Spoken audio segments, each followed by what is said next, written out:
The Lord is going to give you the grace. Today is a Sunday. The Lord is going to give us His grace. And He's going to provide for us. God is good.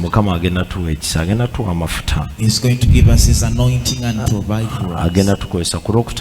On Friday, we were here on Friday in praying to God, and I believe that many people that God is going to touch upon in the name of Jesus. God is good. The Lord is going to touch upon many people, and He's going to lift up many people.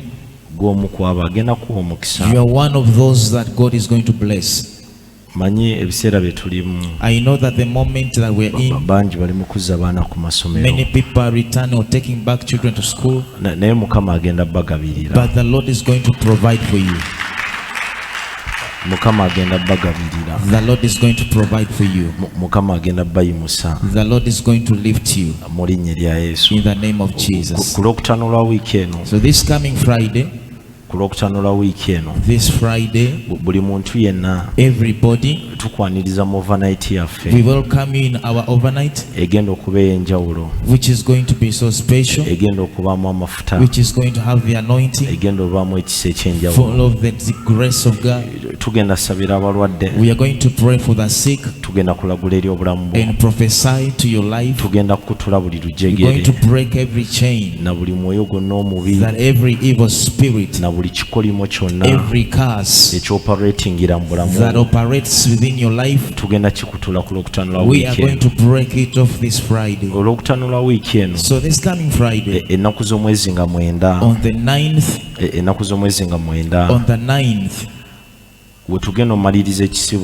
that is when we are going to wind up our fasting, which we started on the 31st, or we started it on the 1st.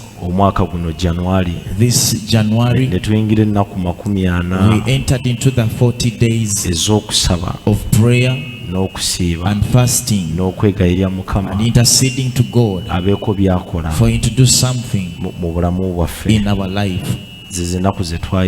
Those are the days that we entered in. We are finishing them.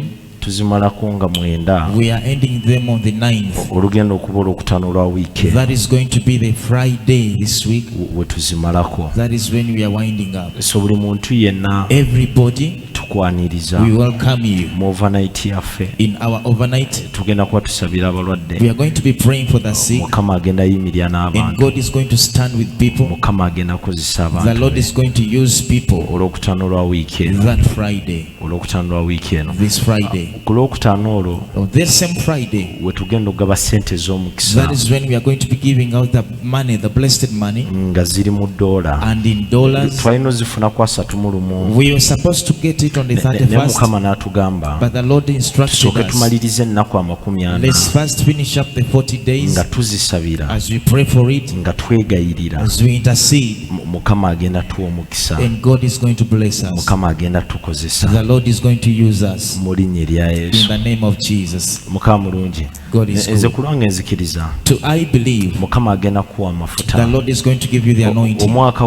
This year, it will not be like the last year. The Lord will provide for you. We are going to lift the name of God.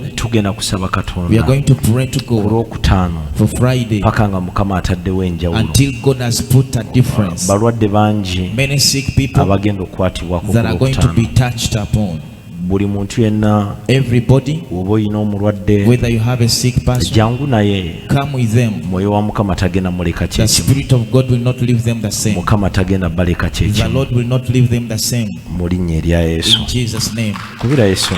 Somebody clap your hands to the Lord. Give Jesus a mighty hand of praise.